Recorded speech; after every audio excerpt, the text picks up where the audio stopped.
Thank you for joining me on the Get What You Want podcast, where getting what you want isn't always what you think it is. My wish for you is that this show will create an awareness within yourself of what you really want and the possibility of getting it. Let's go create. My guest today is Catherine Anaya.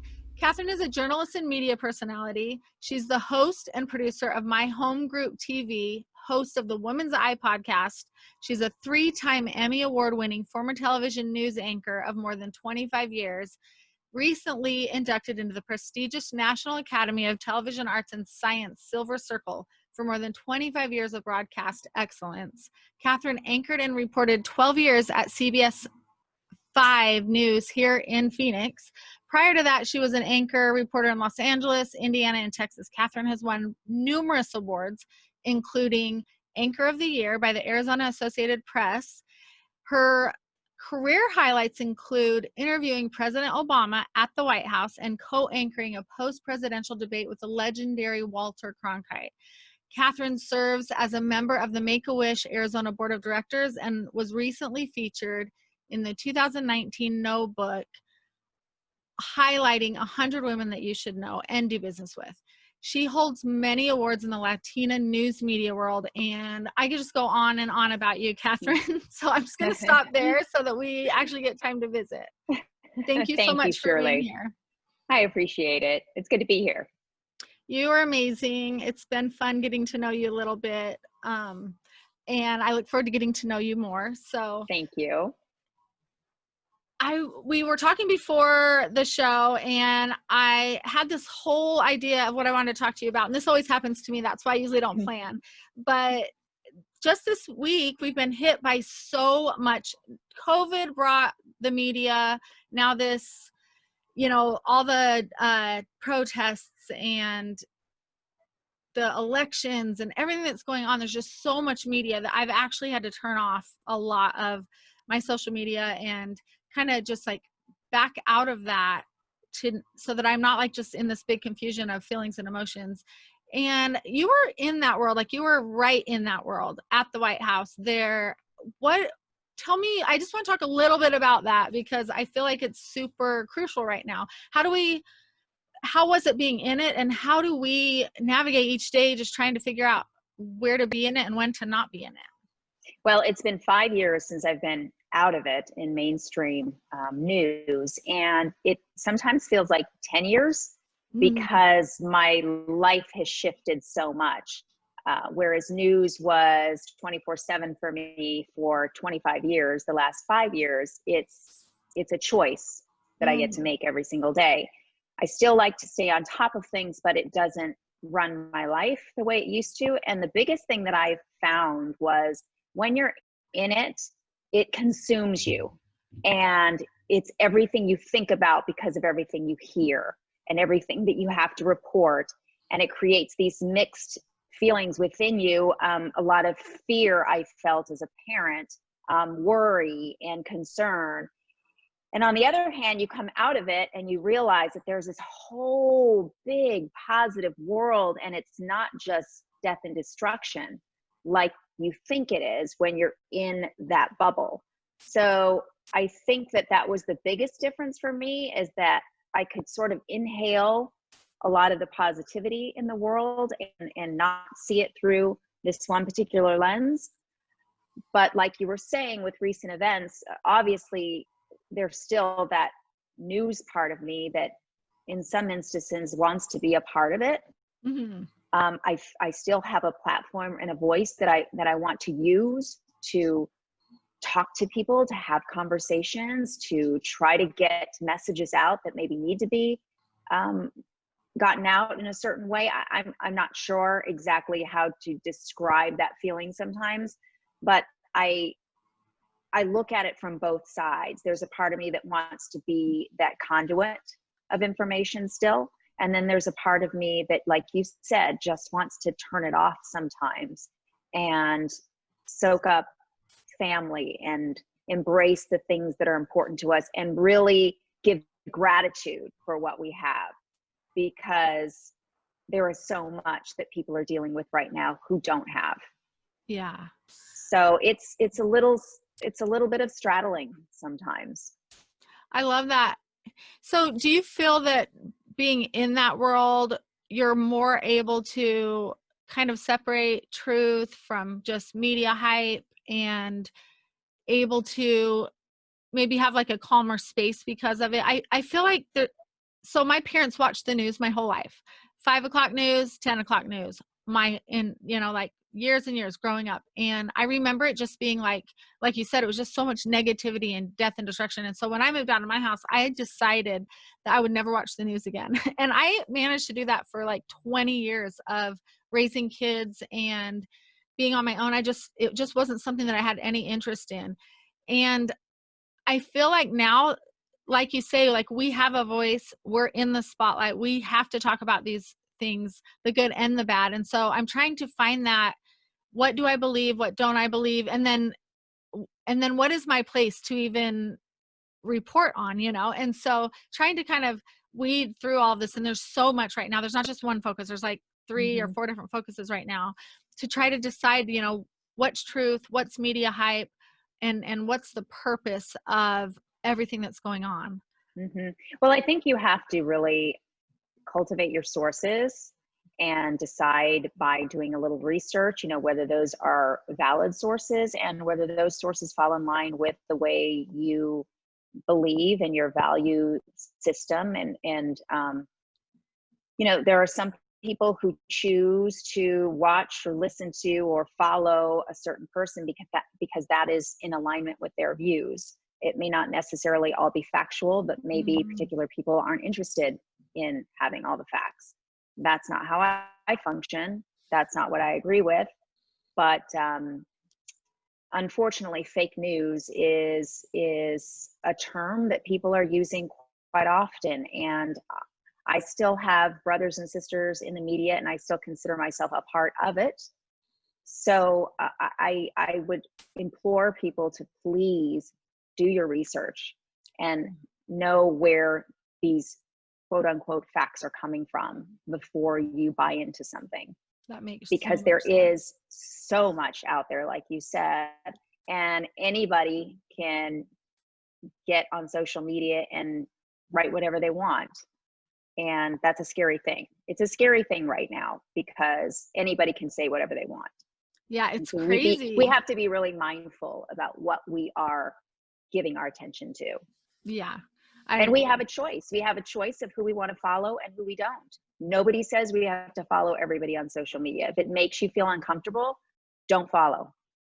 I agree. I think that's super huge. And I think that kind of goes along with everything that we teach about, being aligned with yourself and not allowing toxic relationships and all of that, that's also prevalent like in my life right now. So I try to be really picky and choosy about that because I think it is super important. So that's great advice. And I think we realize that the more we get older, how much that affects us, and from the inside out, how much that affects how we wake up every day, how we go through every day, our perceptions of reality. So we have to be very careful and create those borders and those limitations for ourselves.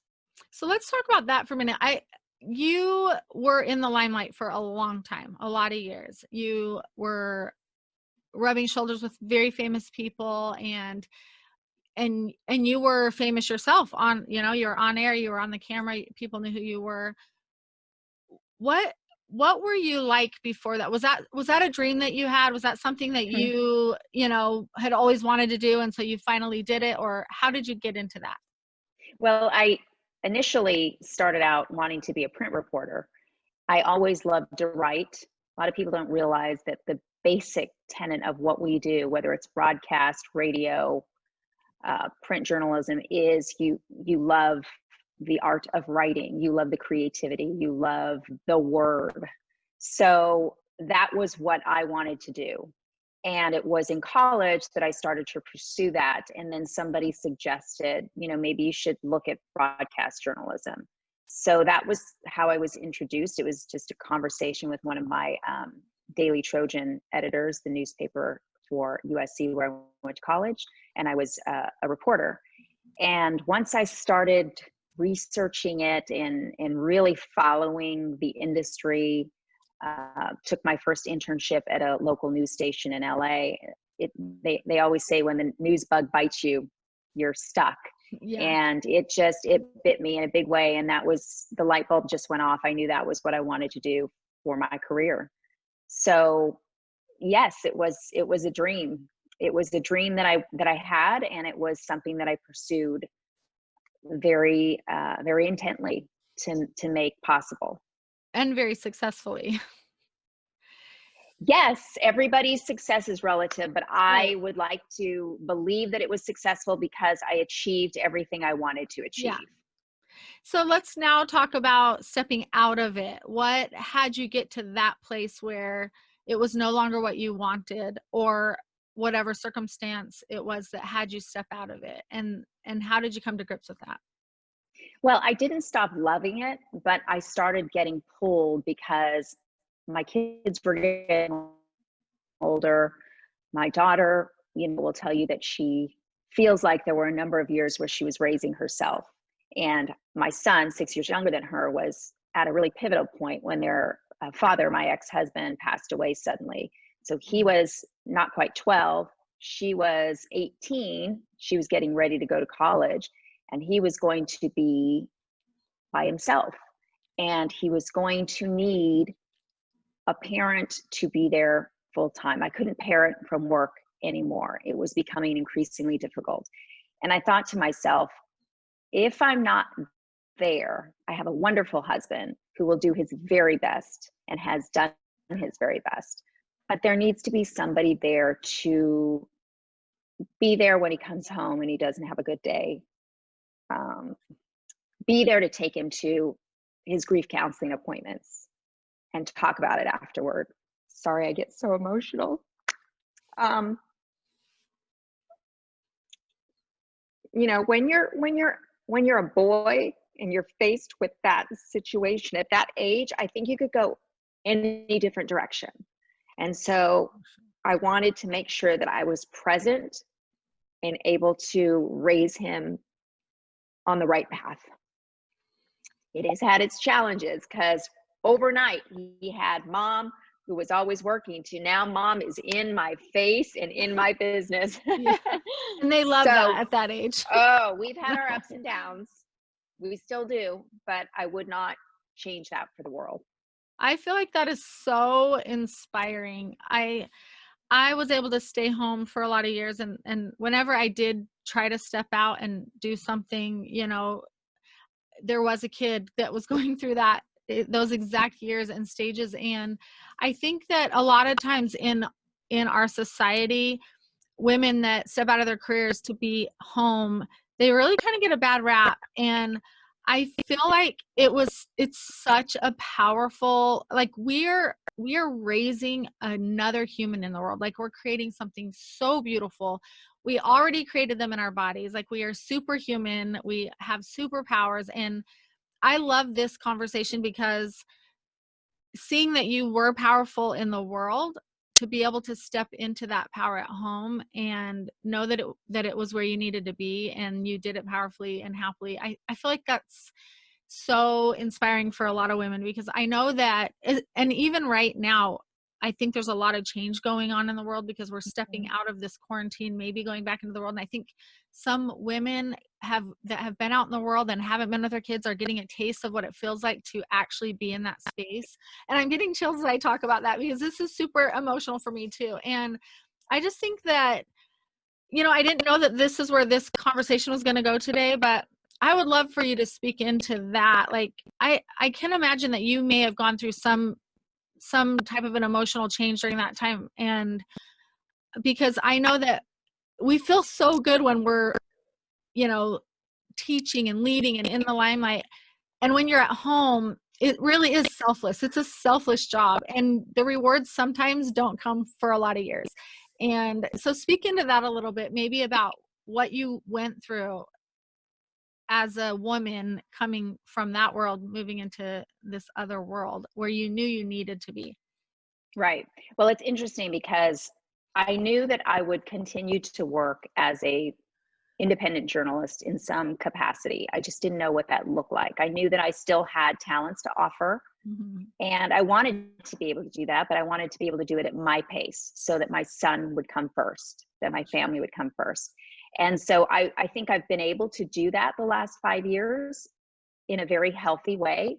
He sees that I'm still working. He has seen me go off to work and come home, but he also has seen that I have had conversations with people that I have worked with and for in these last 5 years where I've said, and this is before he was driving, of course, I can work after I drop him off at school and before I have to pick him up in that time frame. Otherwise, I'm not available. That was really important for me to set those boundaries. Now that he's older and he's driving, he doesn't need me quite as much. So I've been able to be a little more flexible with my schedule, but I will never go back to full-time working. Well, actually, I shouldn't say never. Never say never, but I don't have any desire to do that again.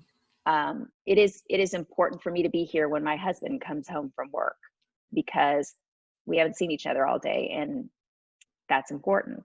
So that was an easy adjustment to make. Set my boundaries for myself. That's it. You know, what happened in the last 10 weeks with COVID-19, I was furloughed. I'm still on furlough. And I have to tell you, I initially went through a period of feeling really down, but one of the strengths I have, I think, is that I'm able to pivot and adjust pretty quickly. So I immediately got myself out of that funk and I said, okay, I still have a voice. I still want to have conversations with people in this crisis. How are you dealing with it? How are you pivoting? What are some of the feelings you're having? How are you doing at home? How are you doing as a woman who's working from home and also homeschooling? So I created Conversations with Catherine, which is a YouTube series that I do, which you were a guest of.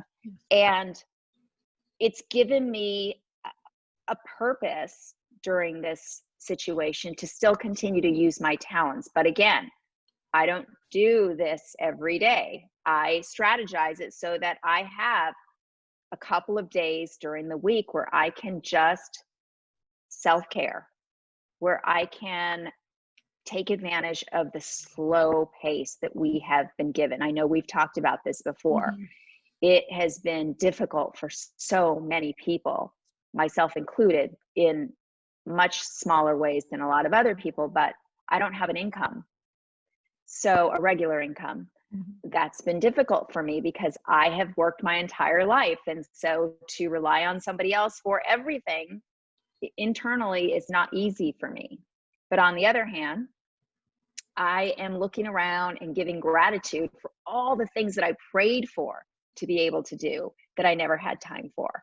So it's funny that you asked that question because my daughter's here. She's 23 years old. She has her whole career in Northern California, but because she's able to work at home during this COVID-19 crisis, because she can't go to the office, she can really work from wherever. So she came home a couple of weeks ago, and I have the best time with her. We work all day.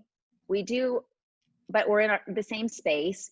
You know, we do puzzles. We made today, you know, we make a date at 2:00. We're hitting the pool. We do TikTok videos together. You know, this is valuable time for me with both of them, but more so with her because now that he's able to actually get out of the house, he doesn't want to hang around here. I don't blame him. But he's 17 years old, by the way. So I remember when I was 17. Yes. I was explaining to my mom last night, I didn't want to hang out with you when I was 17. Why should I expect him to want to hang out with me? But especially because he did for 8 weeks. But anyhow, I fell asleep last night thinking, why do I have to do any of this? Why can't I just be okay with just being? It's not who I am. I realize that it's not in my DNA, but I'm trying to become more and more comfortable with being okay with that. So last night I fell asleep thinking, I'm just going to just chill out and enjoy whatever amount of time I have with my daughter and my son here. Then I woke up this morning and there were 3 pivotal interviews that were put in front of me for next Wow. week. Very, very important interviews. And so I thought, well, clearly God is telling me the time is not now for you to completely turn away from it. Maybe it'll be a year from now, 2 years from now. But I think that whenever it happens, I will be okay with it because I'm practicing being okay with it in Yeah. small steps. Well, it's funny because I feel like we're in the same place. Like my almost 17-year-old son, he'll be 17 in a month. When we first went into this, I felt fully equipped to handle it. I love being home. I love being with my kids. I've done a lot of my work online anyway. And the only difference was like I was on a show in New York that was live in New York, but I didn't have to fly out there. And then, and then they went to Florida to do the show. So it was just kind of a funny thing because, everything kind of shifted. But I was like, this is great. And even when I was on your show, I think we talked about the beautiful chaos and how wonderful it was. And my son has just been video games, playing his guitar, learning music on the piano. He's just like, this is the best life ever. No school. And he can still communicate with his friends via headphones, but the last month, I would say the last few weeks, I've actually been feeling it. We've given up 4 trips. My husband comes home from the hospital and we have time together, but usually he's had like a really rough day and Mine I want to too. talk a lot, and Yep. I know we had also discussed this on your show, how being at home, it's hard because he comes home and I'm just like a jabberjaw. I want to tell him everything that went on in my day, about all my interviews, about this and that. And then he's just like, I just want to go to sleep, And so Yes. we've really deliberately had to take time to do fun things together. I wouldn't say like we don't spend time together, but like to do fun things together. And so I ordered this Hunt a Killer box, and it's just like some, like an escape room in a box that comes every month. And I got a year because I thought I got a good deal on a year. We'll just make this our monthly date night. And last night we finally pulled it out. It's been a month since we've had it. So he hasn't been very excited. He keeps saying that just sounds like so much work. It sounds like so much work. But the 3 of us were home alone last night. So I went and asked my son, and I'm like, I'm just going to ask him because I want him to feel like I want to be with him. He'll probably say no, but I'm going to invite him anyway. And for the first time, he was just like, sure, that sounds like so much fun, Mom. I'll help you get snacks ready. Like, let's do this. And I thought, how weird is it that he wants to spend time with us, right? Because Yes. he's just loving getting to, he's like, I don't want to get the coronavirus. I'm not coming out of my room. So he's just been just camping for so long. But it was just really fun because I think that I wanted to do it because I had paid for it. My husband wanted to do it because he felt bad that he hadn't done it. And then my Right. son was just like, I just want to hang out with you guys. And we ended up having the best time together.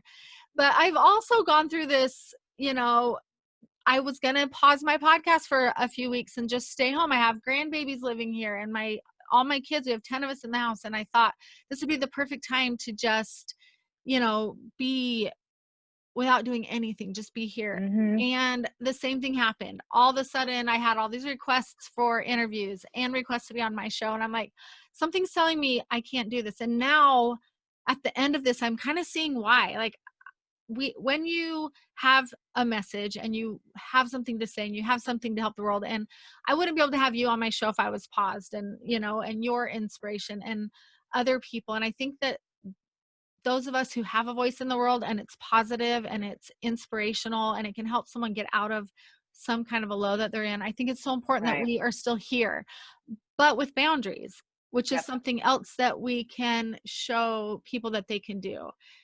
And I do the same thing. I only do interviews 2 days a week. Mm-hmm. So, Well, 2 things.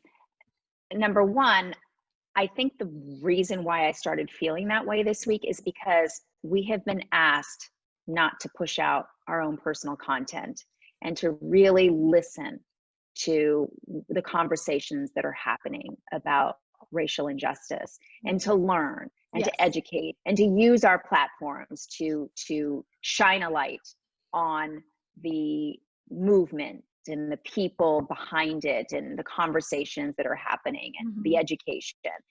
And so it's been a very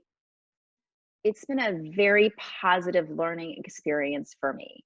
I've seen some sides of people that have had me conflicted, But for the most part, I think I felt like, you know what, it's okay for me to not be speaking right now. Yes. And so I think that's what made me think last night that maybe I don't need to speak as much as I think I do. And like I said, I got up this morning and there were, these 3 interview possibilities. So I thought, okay, well, maybe I'm not supposed to speak as often.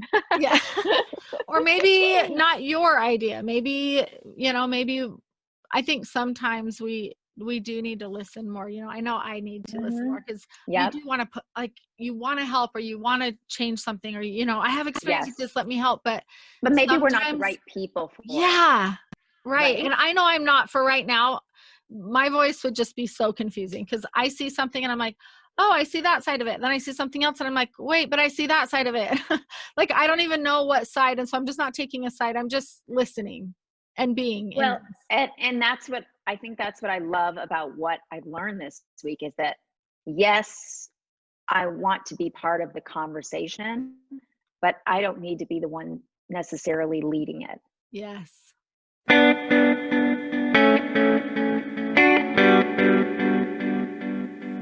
Are you feeling stuck in your relationship? Do you feel you need more? Whether it be more time, attention, security, gifts, intimacy, or companionship, your partner is likely experiencing something similar. Yet both of you are not sure how to fix it.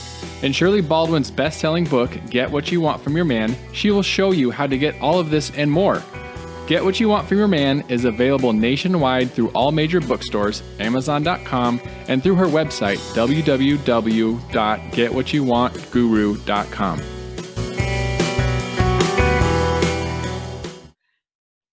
Which is probably huge for you. Yes. And so it's a very good feeling to be able to come to that understanding within myself.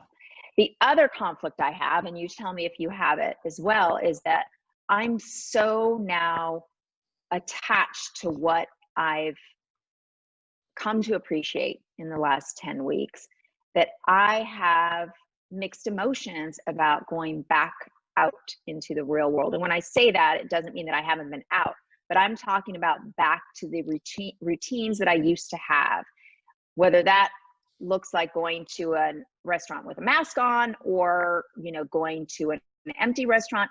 I don't want any part of that right now. And I don't even want to give up my time with my family the way I have them right now to go hang out with friends because I may never get this again. She's going to go back to work in her life eventually. He's going to be going off to college next year. This will never happen like this again. Yeah, I have chills with you talking about this because yes, I want to put everybody else on hold. Yeah. Like put the do not disturb sign on. Yeah. I actually have. I've gone out. This is going to sound really funny, but I've gone to like 5 stores in 4 months. If that. I'm not ready either. And I don't know. I think that as much of an adjustment as the world has had coming into this, I believe we're going to have just as much of an adjustment coming out of it. And I had a conversation briefly with a transformational coach the other day, and she was talking about, we had all of this anxiety when it first started and letting go of everything that was normal to us. We adjusted and we got used to the new normal here at home. Now we're being asked to go through it again and give up what we created to go back into something that we don't even know what that looks like anymore. It's just very disconcerting. It sometimes. I'm right there with you. And my son, going into his senior year, I'm just like, wait, I just love having him home. We hang out and we've had the best talks and I don't want him to leave. And he's like, Mom, I still have 3 more months of summer. It's fine. But I'm like, but you're going to be driving yourself to school and you're going to be, I want everything to just slow down. My daughter's moving out next week because their house is finally done. And so I don't have those grandbabies jumping in my bed. And I'm like, can we not all leave at the same time? Can I just like slowly get used to this? Like I slowly got used to being home all the time. But Yeah, I'm with Well, you. that's the other thing. We've gotten used to this slower pace. Yeah. I don't want to go back to the fast pace that I had before. I don't. And believe me, we were busy all the time. Every weekend we had something going on. I don't want that anymore. And Yeah. so it's going to be a bit of a tap dance, I think, for a while, figuring out how we're going to make this work for who we are now. Because I personally don't feel like I'm the same person I was 10 weeks ago in a lot of ways. For sure. I'm right there with you. And I really hope that the world, you know, what's going on right now is just kind of hype, you know, like hyping up things again. But I feel like I really hope that the world slows down and appreciates. I hope that there's more people besides you and I are like, we're not leaving. I walked my mailbox. That's it. Like, that's it. But we definitely, the only thing I don't know that I'll ever go back to being super busy again. I don't want it either. I don't either. it. I agree. Life is too short. You just have to do what truly makes you happy. And I know we've said that for years. But I think we finally discovered it, like truly at its core. Yes. And I think the busy takes away from our self-discovery anyway, like the noise of all the busy. We really don't have time to sit in it and enjoy, you know, actually figuring out what it is that we love. And so I think this has been a time of like deep self-learning and growing. And so I'm right there with you. This is so great. I wish we could just have like a private beach outside that we could all just go, you know, a few of us can just go meet at. But so that would be nice. Tell me about what you're doing now. Your 2 shows. You have a podcast and a TV show. And well, so my home group TV is on furlough. I'm really not positive that we'll even return.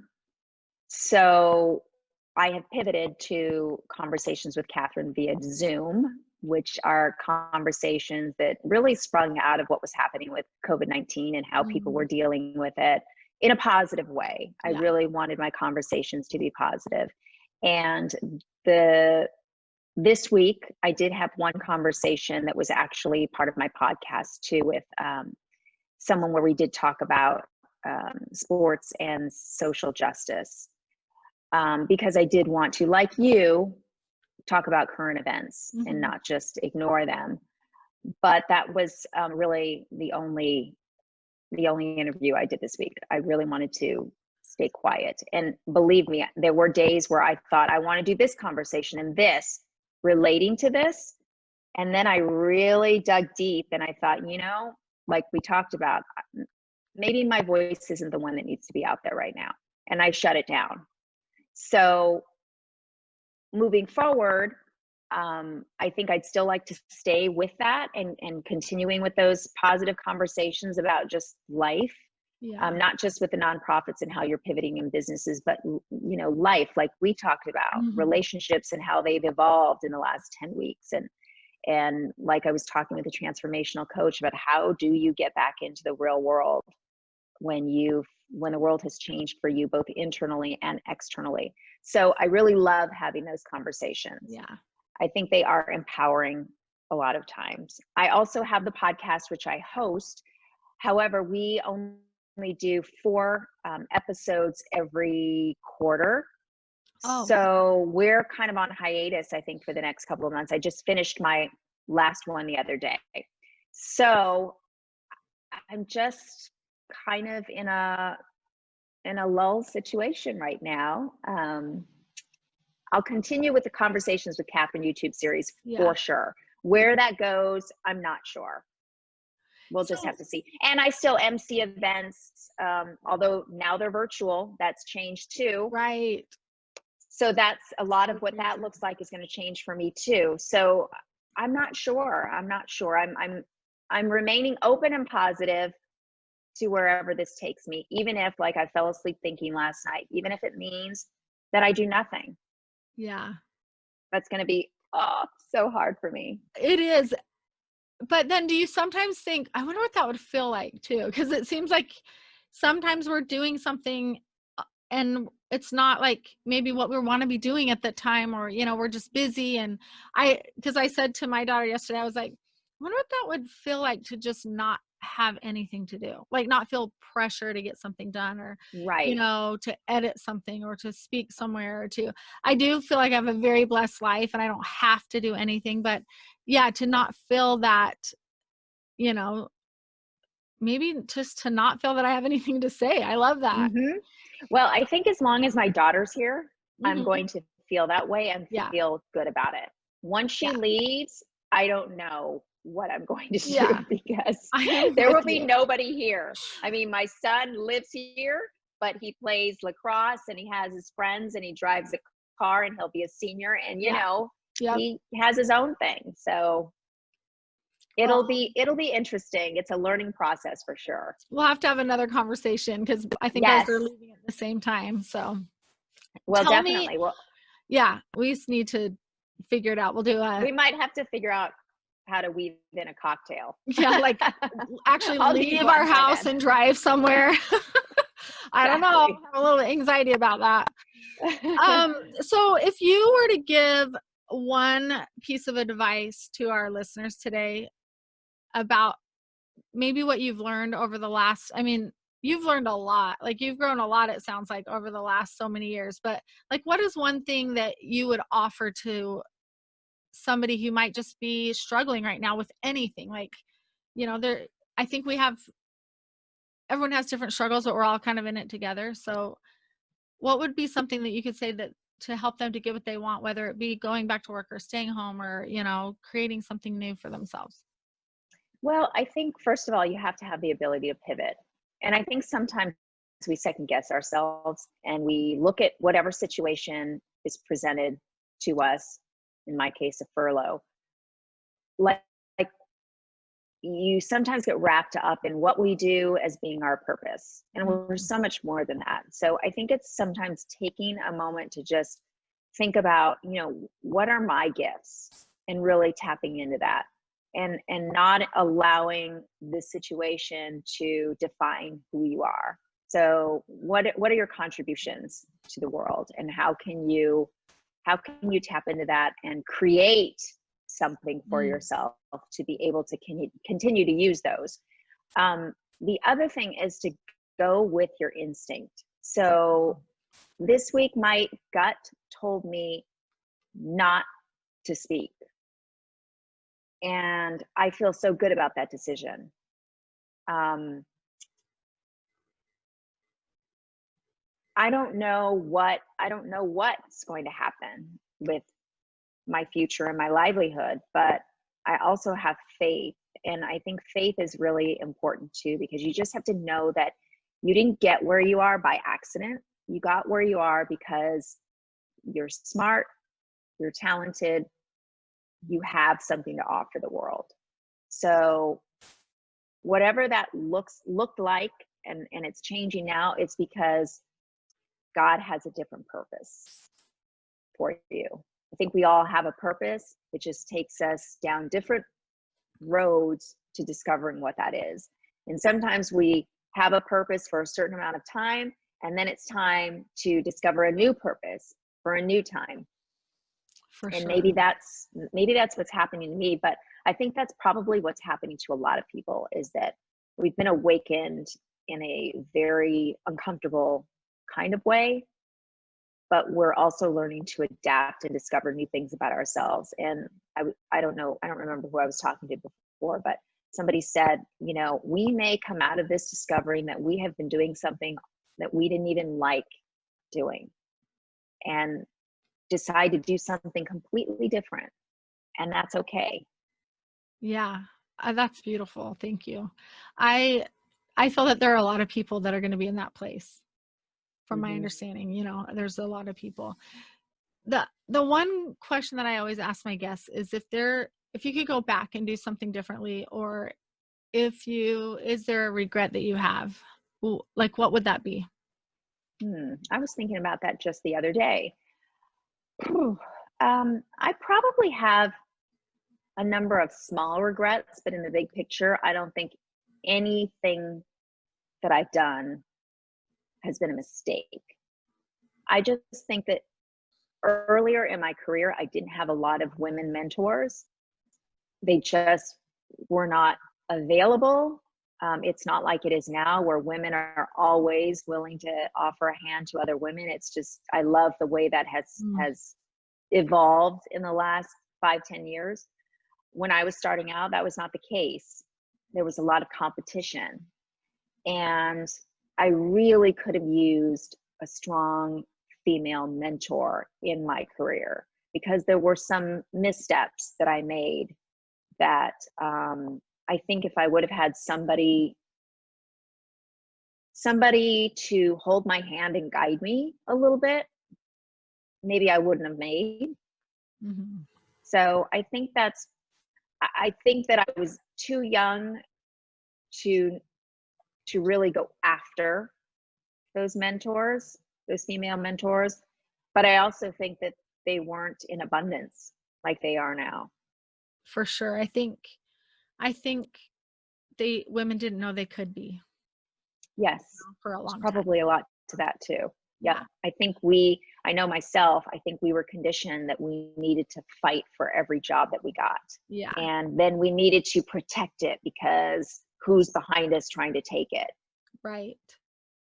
And I don't really see that anymore. And that's very, very refreshing. Yeah. I feel like we're kind of all here to help each other, and it makes for such a much more enjoyable place to be, for sure. It is. I feel super blessed that you came on my show, especially in the situation of you not wanting to necessarily be the voice or whatever, but you actually were such a powerful voice today. So I feel, well, thank you, because really I thought you were going to message me and say, can we postpone this for another time? And when you didn't, I thought, okay, well, yes, I'm on there. I'm good with that. No, and I think that it's just so funny because I really didn't know what it was that we were going to talk about today. And I just feel like the message was super powerful, and you're just amazing and wonderful. And I'm so glad to know you. So thank you. Well, thank you. I feel the same, because you actually tapped into a lot of the thoughts that I was having this week. So it's interesting that now it's Friday and you are having conversations with me that I was having conversations with myself about. I have chills. Yes. So tell us how we can listen to Conversations with Catherine. Yes. So Conversations with Catherine is on my YouTube channel. So please go there and subscribe. It's at Catherine Anaya. And then I'm all over social media. I make it really easy for people, Catherine Anaya. And my website is catherineanaya.com. And Perfect. the podcast does not have my name. It's called The Women's Eye Podcast. You can find that on iTunes, Spotify, and Stitcher. And I will have all those links on my website and show notes as well. So thank you so much. Thank you. Thanks for being so good here. to talk to you. So good to meet you in the first place, because you were on an episode of Conversations with Catherine. So I appreciate that. And I hope that when we both get over our anxiety about getting to the other side of this, that we can have a cocktail at some point. You will be the first person I hang out with. Even if we have masks on, yes. I'm totally okay with that. Yeah. Okay. All right. I will talk to you soon. Thanks so much. All right. Take care. You too.